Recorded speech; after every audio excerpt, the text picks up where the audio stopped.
Bismillahirrahmanirrahim. Assalamualaikum warahmatullahi wabarakatuh. Perkenalkan, saya Nur Fitri Islami, Prodi PBAI Al Aziz, dengan NIM 1220102027. Pada kesempatan kali ini, saya akan membahas tentang salah satu materi yang ada di dalam ilmu mantik, yaitu kias bentuk ketiga atau syakl as-salis. Lanjut. Oh iya, sebelum kita lanjut, saya akan menjelaskan apa sih kias itu. Jadi, kias itu adalah penarikan kesimpulan dari dua premis. Ada premis kecil dan ada premis besar. Nah, kias sendiri ini dibagi menjadi 4 macam bentuk. Ada kias bentuk pertama, kias bentuk kedua, kias bentuk ketiga, dan kias bentuk keempat. Nah, di sini saya akan membahas kias bentuk ketiga. Lanjut. Definisi kias ketiga. Kias bentuk ketiga, yaitu kias yang had ausatnya menjadi maudu atau subjek dalam muqaddimah sugro dan kubro. Apa sih maksudnya? Jadi, kias yang had ausat di sini artinya kata penghubung yang menjadi jembatan antara muqaddimah sugro dan muqaddimah kubro. Nah, muqaddimah sugro itu apa sih? Muqaddimah sugro itu premis kecil. Biasanya premis kecil ini bersifat lebih khusus, dan muqaddimah kubro ini kebalikannya, bersifat lebih umum. Jadi, secara bahasa Indonesianya itu artinya kias yang kata penghubungnya menjadi subjek, baik di dalam premis kecil maupun di dalam premis besar. Lanjut. Nah, syarat-syarat penarikan kesimpulan kias dalam bentuk ketiga itu ada 2. Yang pertama, adanya bentuk ijab positif dalam muqaddimah sugro. Nah, maksudnya apa sih? Jadi, di dalam muqaddimah sugro atau premis kecil itu bentuknya harus selalu positif. Misalnya, ditandai dengan kata semua. Misalnya, semua manusia itu berpikir, kalimat positif kan. Nah, syarat yang kedua itu kuliah pada salah satu atau kedua muqaddimahnya. Jadi, di antara dua muqaddimah, baik muqaddimah sugro ataupun muqaddimah kubro, harus ada kuliahnya, atau kuliah itu kata yang bersifat umum.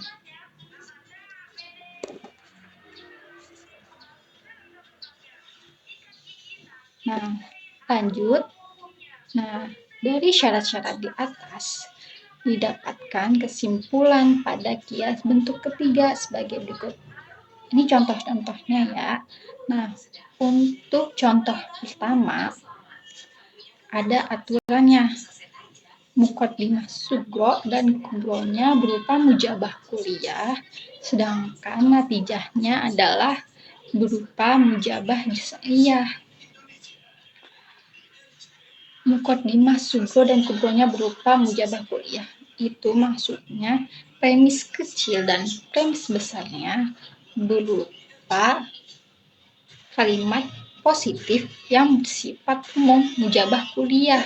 Sedangkan natijah itu kesimpulannya berupa mujabah juz'iyah.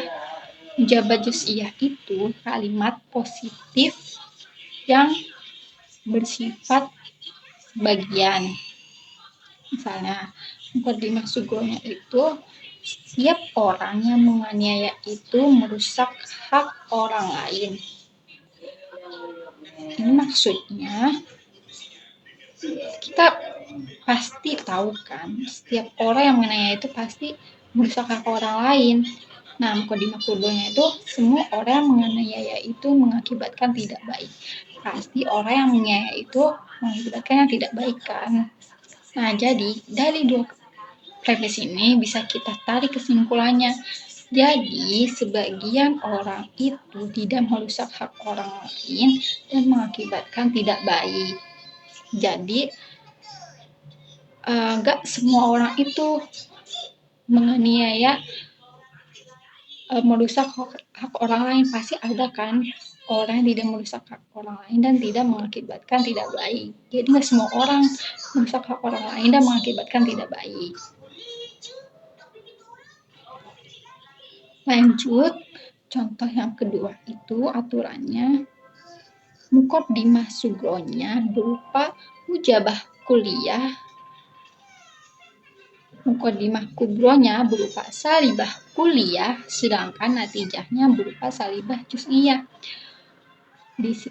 Ingat, mujabah kuliah itu kalimat positif yang bersifat umum. Sedangkan salibah kuliah berarti kebalikannya dari mujabah kuliah, yaitu kalimat negatif yang bersifat umum. Sedangkan natijahnya atau kesimpulannya berupa salibah juz'iyah, yaitu kalimat negatif yang bersifat sebagian. Berarti hasil atau kesimpulan dari contoh yang kedua ini itu berbentuk salibah juz'iyah. Nah, contohnya, misal muqaddimah sugronya semua orang yang menolong Allah, atau maksudnya semua orang yang ditolong Allah akan mendapatkan pertolongan. Dan muqaddimah kubronya, tak satupun orang yang ditolong Allah itu mengalami kekalahan. Jadi, natijah atau kesimpulan dari contoh kedua ini yaitu jadi sebagian orang-orang yang mendapat pertolongan Allah itu tidak mengalami kekalahan.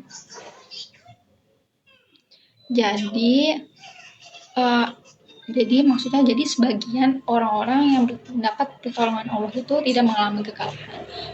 Sedangkan sebagiannya lagi orang-orang yang tidak mendapat pertolongan Allah itu pasti mengalami kekalahan gitu. Nah, contoh yang ketiga yaitu aturannya muqaddimah kubronya berupa mujabah kuliah, sedangkan muqaddimah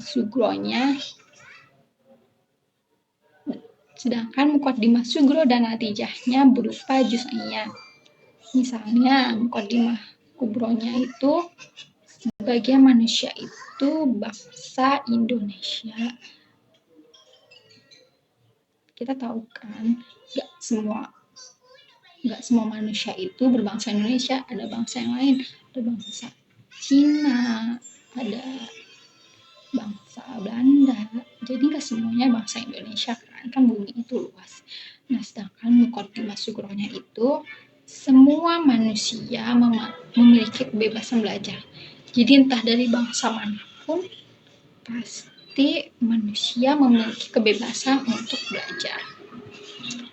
Nah, dari dua premis ini kita bisa ambil kesimpulan, jadi sebagian rakyat Indonesia memiliki kebebasan belajar. Nah, jadi sebagian rakyat Indonesia di antara seluruh bangsa, nah yaitu bangsa Indonesia pasti memiliki kebebasan belajar.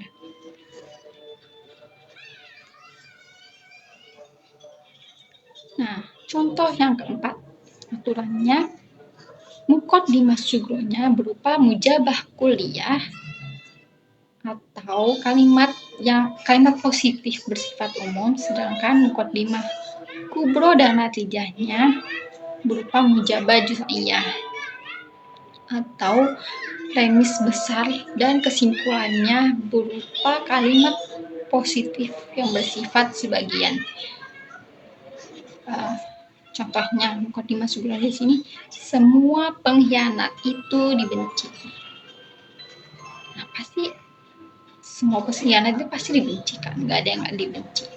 Nah, muqaddimah kubronya itu atau premis kecilnya, sebagian pengkhianat memiliki pengetahuan. Pasti emang sih nggak semua pengkhianat itu nggak semua pengkhianat itu bodoh, pasti ada yang memiliki pengetahuan. Jadi bisa ditarik kesimpulan, sebagian pengkhianat yang dibenci itu memiliki pengetahuan, karena tidak semuanya pengkhianat itu bodoh.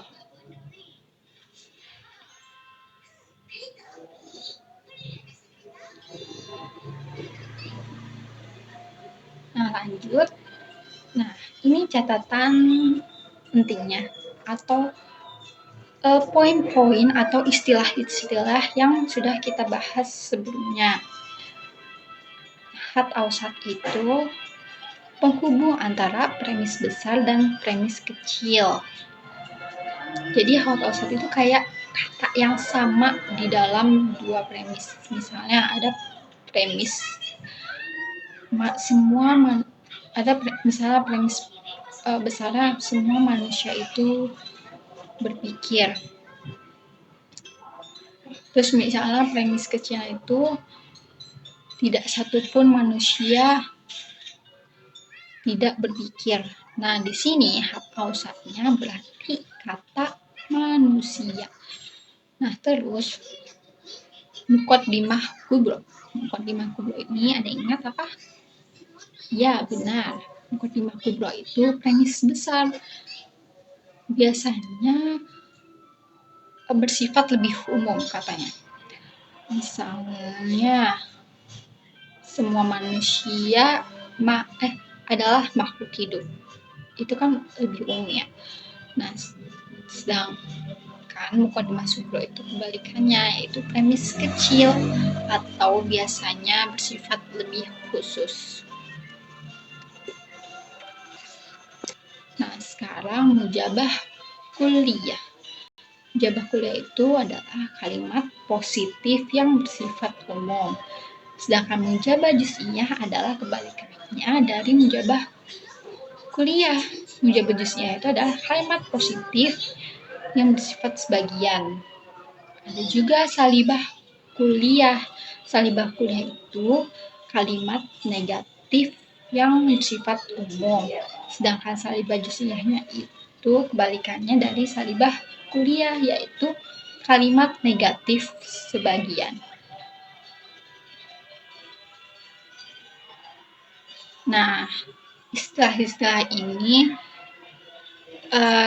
biar kita tahu mana yang termasuk mana di dalam satu kalimat itu yang termasuk had awsat, muqaddimah kubro, muqaddimah subro, mujabah kulliyah, mujabah juz'iyah, salibah kulliyah, dan salibah juz'iyahnya. Biar kita tidak bingung untuk menentukan. Lalu lanjut. Oh, sayang sekali. Kita sudah masuk ke tahap terakhir, yaitu penutup. Terima kasih atas perhatiannya. Semoga ilmu yang saya bahas barusan bisa dipelajari dengan baik. Oke, sekian sampai di sini. Hadza wallahu irana wa yahfazuna walhamdulillahi rabbil alamin. Sampai jumpa di video selanjutnya. Bye bye.